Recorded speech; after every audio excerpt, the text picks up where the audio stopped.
And now, the host of the PhxDev Show, Mark Scott.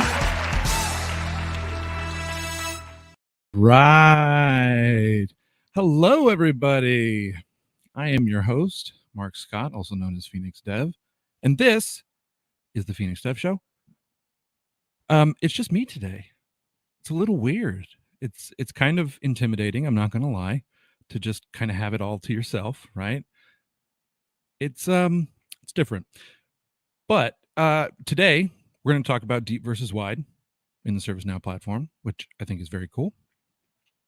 But I've got a little bit of a exposition to get us there first. So first, I wrote a plugin for and Stream Deck, which I'm testing out today for the very first time. So this is C# code that's running that should change the slides up above. Let's see if it works. Here's the moment of truth. Look at that. All right, it did. It moved to the next slide. My code actually works. I'm so excited. Okay, my camera. All right, so the last stream that I did, we had skipped last week, but the week before that, the stream that I did, everything just kind of shorted out in the middle of my stream, which was incredibly scary, first of all. But secondly, it was, I thought it was a power outage. And that's actually, I came back on stream and said, oh, I think it's a power outage. It wasn't. So what I was just going to tell you guys a little bit about my setup. So what I used to have is I have a Canon. It's a N50. It is a mirrorless DSLR, and that's what I used to use as my webcam. Worked for a long time, really good. I don't know why it wouldn't continue to work, but it seemed like when the CMOS got really, really hot, this camera would actually shut down all the devices that were connected to any of my USB hubs, which is not good. So especially if it does that midstream and cuts out my audio, video, everything, and looks like a power outage. So no more M50. No more M50, unfortunately. So I am now using a standard webcam. This is a Logitech Brio. It's a very expensive webcam. It was actually a gift from ServiceNow a year ago when I did a talk at Knowledge. It is 4K, which is really cool. But it does add a little bit of pixelation. Like you can see as I move, you can see the green screen behind me. It's just the depth of field isn't there. So it kind of irks me, but you know, it's good, not perfect. So we'll move on from there, right? I don't need a new $600 camera to keep doing these weekly live streams, but we trudge on. That leads me to the next thing. So my hat, so I need a haircut really badly, and the hat's not out of vanity though. It's actually out of function. With my curly, crazy hair needing a haircut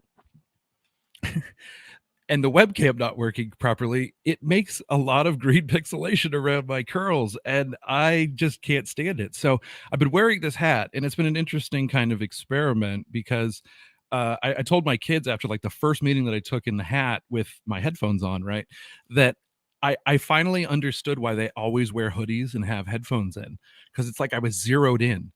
I was like locked into this meeting, like all of the distractions were, I actually felt like cozy.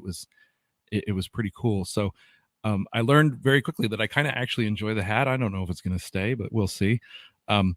If you'd like to send me hats, I guess I could start wearing hats on the stream. Maybe that'll be a thing that I can do. I thought maybe I could make a hat, you know, with my own branding here, but yeah, I haven't put any of those thoughts all the way through to traction yet.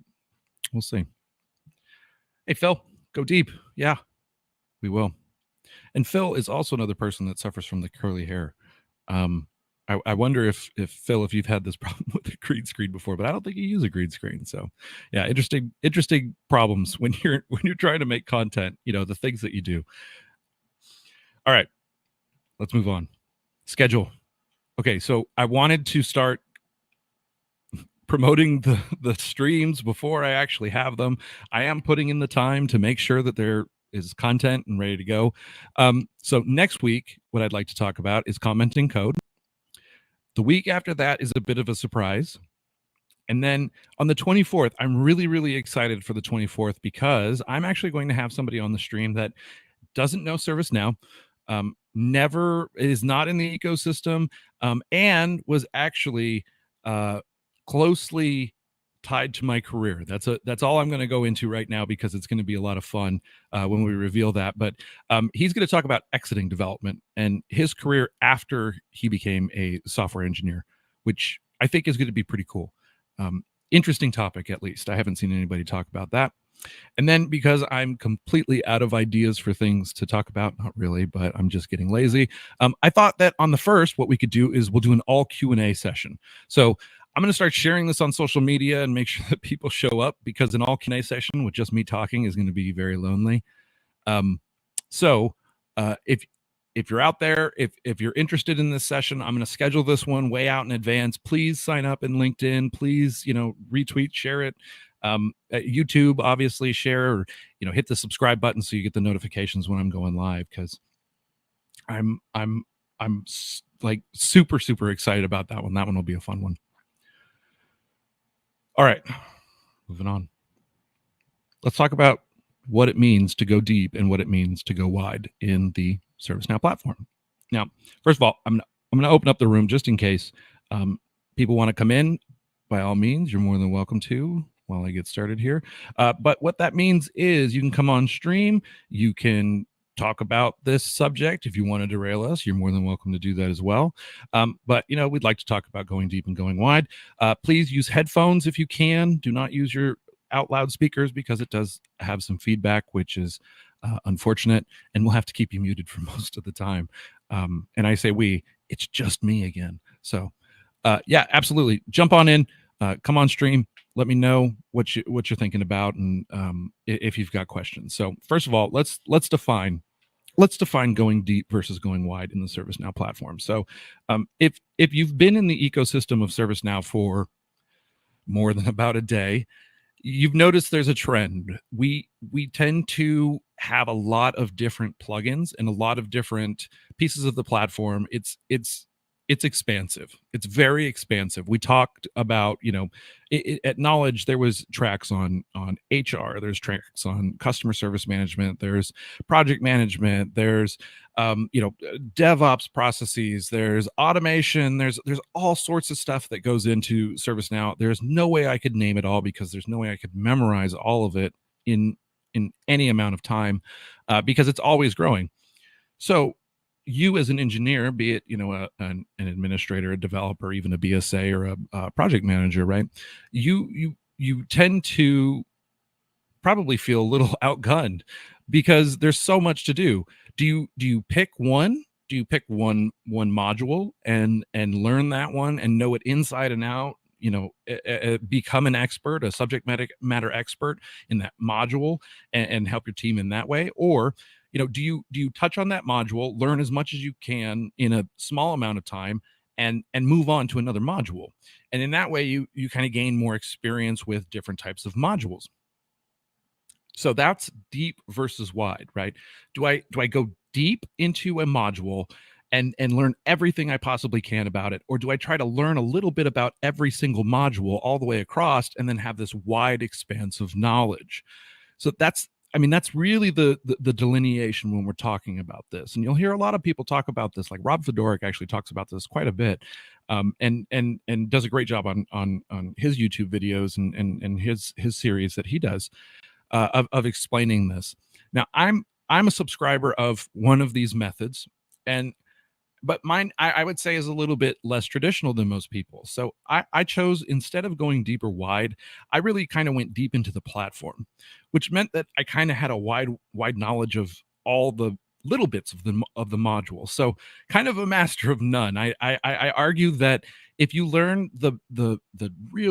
really go deep into the platform, you can start to understand some of these modules. Now, I won't say that I didn't go deep into some of the modules, right? So I came from a place that did ITSM implementations and ITOM, ITSM, ITBM, like the entire, anytime it touched, IT service management at all, that was something that we were looking at implementing and pushing out to our customers. So ITSM definitely, change management is one of those things that I've been pretty passionate about, and I can get really, gung-ho on. So, I do have parts of the platform that I would say I have a deep knowledge on. Where I would say I kind of fall down, or where it's okay to fall down on, is if someone told me tomorrow that I needed to go implement, HR or service delivery or whatever it is, would I be able to tell you out of the gate, yeah, I'm a total expert in HR? Absolutely not. Like that is absolutely not what I would do. Would I go and explore the module and understand how it works and try to understand like the little intricacies of it? Absolutely. That's exactly where I tend to gravitate towards. I'm not intimidated by the modules themselves because I have a decent understanding of how the platform works. So, if you find yourself in a situation where you are trying to figure out if you should go deep or if you should stay or if you should go wide, um, there's a great question in chat. Does now learning help? Absolutely, 100%. Arun, absolutely. Go take the ServiceNow Fundamentals course if you haven't done it already. It's a fantastic course. First of all, it's free. It's free all summer. It's the summer of certification. I'm going to make a stupid commercial and tell everybody it's the summer of certifications, right? CSA is free this summer until August 31st. If you haven't gone and taken that certification, it gives you a good feeling of what the platform's doing at today for this release for San Diego, which is the most up-to-date release, and what you might actually be interested in doing. So if you could go take that and learn a little bit about everything, again, you're kind of, I know it sounds like we're going wide on this, right? But sometimes you have to go wide to touch all these pieces of the platform to know what you might like. Go take that fundamentals course and work through it, right? If you work through it and you find that there's a module that really piques your interest, I would highly, highly encourage you to go and take the micro certifications for that module, right? So if there's any additional certifications on learning that you can go and take, specifically the micro suites, right? Go do that. Go take that training. Like actually split off and go do that if you have the time, right? It's a great way to kind of learn a little bit more about the platform. It's a great way to get exposed to modules that you may not necessarily look at. And to be honest with you, sometimes like you'll find something, it's like a pre-sale certification, right? It it helps you know a little bit more about even the sales side of it. How does that, how do we sell this module? How do we actually learn, how does the sales team go out there and learn how to push this or show clients that this is very, very, very valuable. So it's a great way to get exposure to things that you may not normally get exposure to. So I would say that's the kind of going deep, right? If you're going deep, find subjects that really interest you and jump off from there. There's a whole lot of potential learning that you can do, not just on Now Learning, right? There's documentation in the doc site. I highly encourage going looking at the doc site. It's mind blowing what's out there for everyone to go and look at. Um, it's really just understanding the ins and outs of that particular operation of the business, right? So if it is HR, if it is, IT, if it is whatever it is. So Rob's talking about it. So I went to the side here just a little bit. Knowing the module is barely even half of what the expertise is for a given process. If you don't look at these processes, like if you're a rookie, you've got to bring it up. Like you've got to go deep into that process, right? If that's what you're doing, if you're so if we're the biggest thing that you can do is if you're at a company right now that's implementing one of these modules, go and do the research, go jump on it, get certified, even before that, if you can. If you are finding that it's difficult to get interested in a certain module, or if you are finding that it is difficult to be I would say, to Rob's point, right? You're learning the process, you're learning the business process. It's not just the code, it's the business process, it's the ins and outs, it's everything, right? If that's boring to you, if you don't want to do that, which is something that I actually feel pretty strongly about. It gets, when I get way down into the actual process, like I click this UI action and then, this task gets fired off. And then from there, it's approved. And once the approval is, all of that, that's what I'm talking about when I say process. And I'm pretty sure that's what Rob's talking about when he says process too, right? It's knowing all of those little things. It's not the code. It's not like learning the code inside and out. It's understanding that I have to do this task, fire this thing off, create this record, which it's very, very, very, very detailed. When you get into a module like project management, it's almost impossible to know the whole thing, because then you start to look at, like, are you doing agile? Are you doing, waterfall? How is it configured? There's thousands of just little rabbit holes that you can go down, and it's intimidating. But let's say that you don't like that. It's not your thing. You don't want to learn a module inside and out. You don't want to learn a business process inside and out. There is another option: going wide. Okay. What I would say is, if you're going wide, kind of the idea of, it's more developer driven. It's going to be more understanding the code. What makes the platform do that? How do I integrate, let's say, a third party service, right? Like that's not a module. That could potentially impact, multiple modules. That is more kind of the going wide, right? The understanding how the platform reacts to certain situations. How can I write this code? What makes it more reusable? How do I, is it update sets, like all of that kind of stuff? The tech lead, I would say, kind of things where you're making decisions based on what actually needs to happen. The business has figured out the process. You're ready to implement, right? It's that kind of a mindset of, I know what a business rule does. I know what Flow Designer. I'm not saying that everyone knows what Flow Designer does. I don't even know everything Flow Designer does. It's being confident in your ability to build out a flow or build out a business rule, regardless of whatever the business process is. So, with that in mind, you get into, I would say, more the theoretical of things, right? It's not necessarily like, again, if someone said and told me to go learn the HR module tomorrow because we're implementing it tomorrow, yeah, I would probably go seek out the processes, because that's the things I'm not going to understand. I know how an on after business rule fires. I do not know why the on after business rule is firing for this HR, whatever it is. I unfortunately, I don't know HR very well either.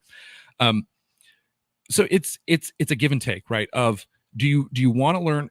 Do you want to understand these processes inside and out, or do you want to just have a cursory kind of understanding of this, implement it, and move on to the next thing? I'm going to read a question from the chat here real fast. About a year, I'm dependent on the community to solve. Is that bad for my growth? No, not at all. Sorry, I'll keep that one up here. So, is it bad for your growth to be dependent on the community to solve problems? I don't think so. Here's why. If you're out there asking these questions, you're still learning, right? You're learning from someone else. You may be in a remote position where you don't necessarily, like, again, you may not have gone wide on some of these things. You may have gone very deep on a module, or you may just be at the very beginning of your career. Asking someone in the community for help is never an issue, because we do it all the time. And I swear, if any one of the people, Phil or Rob or anybody else, like, put it in the chat, because I don't think people believe us. We ask questions on community all the time. We ask each other questions all the time in Discord channels, in the ServiceNow Discord, in the SN Slacks. Like, it's okay to go outside of your wheelhouse to find help. I don't think that's a problem whatsoever. Now, you will find people that say that, well, you shouldn't rely on outside help too much, right, in your career. I agree with that. Eventually, you have to kind of come to a place where you are in charge, right? And you're making some of these decisions, and you've got to kind of figure it out on your own. But if you're just starting out, it's okay to ask questions. So it's okay to ask questions in the community. If you're a senior and you're stuck on a problem and nobody, like, you turn to the person next to you, or you email someone on your team and they don't know either, like, of course we put things on the community and ask for help. It's absolutely 100%. Yes. Don't hold back on that. Okay. Back to the deep versus the deep versus wide debate here. I think in my personal experience, what I ended up doing, I made a conscious decision when I wanted to do more app development, right? I wanted to do what I considered being going wide. Okay. I wanted to write code that didn't have anything to do with the plugins. I was very, very lucky. And now this is very hard. Like, I want some of the junior people that may or may not be listening to this even on demand later, to understand that is a very unique situation, right? Not a lot of people get into ServiceNow because they can make a custom application from scratch. I'm very lucky, Now Learning, and a couple of other places inside of ServiceNow, we've got homegrown applications that it's just the nature of the beast. So we're kind of leading the charge on that. Because of that, really, the only process that I depend on is the business process, the business that is telling us, hey, this is what should happen within Now Learning, or we believe the Now Learning system should work this way. So we get to just kind of implement things, which is, I think, really, really cool. sometimes with a module that you already have, you have to understand what you're fighting in that module, right? So it takes a lot of that the deep business process to be able to customize or to make a customization to a module that is scalable. That's huge. That's a huge problem, right? If I make customizations to a module and I can't upgrade later on, it's an issue. It's a big issue, and you need to know what's coming down the pipe. You need to know what, the new features that are coming. For example, I remember implementing a bunch of new features into the Agile plugin, and then Agile 2 came along, and we didn't need any of those features anymore, right? Which was great because we could just shut them off and take the Agile 2 features. It's things like that. Understanding a very deep, understanding of a module that potentially, you can foresee things that are coming down the way. Now, I balance that out again with the deep. What is the opposite of that with going wide?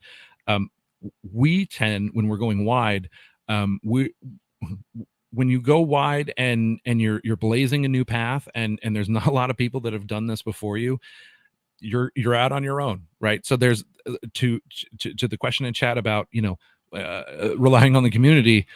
Yeah, sometimes you have to, right? Like sometimes you're implementing something completely brand new, right? And I think about people that are maintaining store apps, so like Ty and Checklist Pro, right? Like you have to understand the platform at a fundamental level so that your application can work on top of it, right? It's understanding the platform all the way across. How to each so with something like Checklist Pro, right? It's implemented in multiple different modules. There's no one module that any one of those people that Ty's working with, it's not made for any one. It's made to go across the platform. So that's the wide, right? The wide is your wide open, bleeding edge of your seat. Like the upgrade next quarter, it may wipe away some of those changes. That's okay, right? It's just part of sticking and moving when you're kind of making this a little bit bigger than um, implementing a module. Okay, honestly, I like this. This is good. Like, I mean, 30 minutes of just me by myself. I guess if I've got to moderate a few people, it takes a little longer, but I really do feel like I got through some of the content that I wanted to. I just wanted it to be a conversation about what I thought deep versus wide was. The chat's been great. I know we did take a break last week. I'm hoping that I'm gonna that'll be the only one for a little while. We'll continue on with these live streams, be it for an hour or half an hour, whatever it ends up being. Yeah, I do enjoy these. I look forward to this every week. So I do thank you guys for watching. I do thank you for commenting in the chat, which really helps me out. Sometimes you feel alone up here. Yeah, but tonight this was a great test. This is my first test. Okay, this is the first test of just me doing it alone.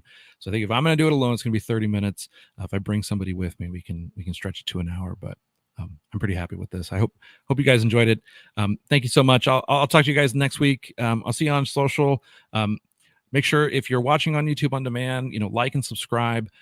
It really helps fight that YouTube algorithm. I'm trying to get my content up to the point where other people have, and YouTube's a big part of that. So please do like and subscribe if you can. If you're on socials, reach out, hit me up if you've got questions anytime, day or night, doesn't matter. I'm always here for everybody in the community. So thanks everybody for watching, and we'll see you next week. Bye.